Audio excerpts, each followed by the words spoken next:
Who Will Cry When You Die by Robin Sharma.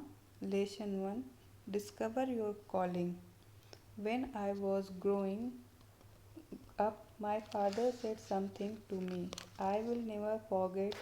Son, when you were born, you cried while the world rejoiced. Live your life in such a way that when you die, the world cries while you rejoice. We will in an age when we have forgotten what life is all about. We can easily put a person on the moon, but we have trouble walking across the street to meet a new neighbor.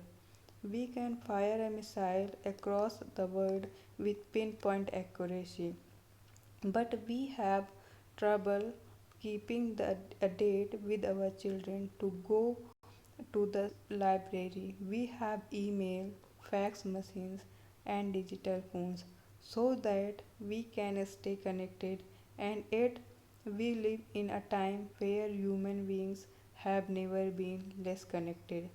We have lost touch with our humanity, we have lost touch with our purpose.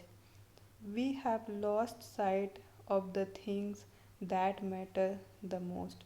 And so, as you start this book, I respectfully ask you who will cry when you die? How many lives will you touch while you have the privilege to work with privilege to walk this planet? What impact will your life have on the generations that follow you?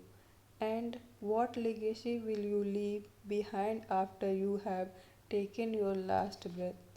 One of the lessons I have learned in my own life is that if you don't act on life, life has a habit of acting on you. The days slip into weeks, the weeks slip into months, and the months slip into years. Pretty soon it's all over, and you are left with nothing more than a heart filled with regret over a life half lived. George Bernard Shaw was asked on his deathbed, what would you do if you could live your life over again? He reflected, then replied with a deep sigh, I had liked to be the person I could have been but never was. I have written this book so that this will never happen to you.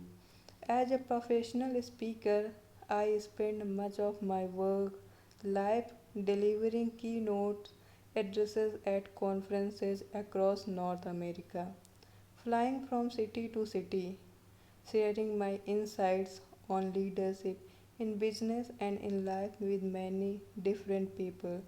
Though they all come from diverse walks of life, their questions invariably center on the same things these days. How can I find greater meaning in my life? How can I make a lasting contribution through my work? And how can I simply so that I can enjoy the journey of life before it is too late?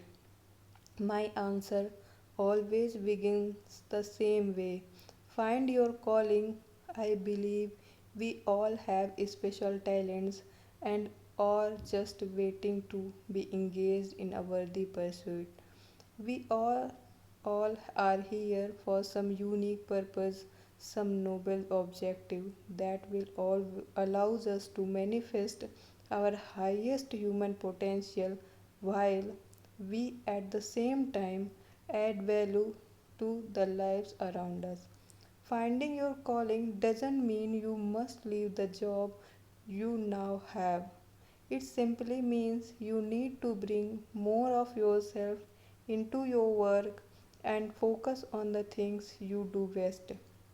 This means you have to stop waiting for other people to make the changes you desire and, as Mahatma Gandhi noted, be the change that you wish to see most in your world.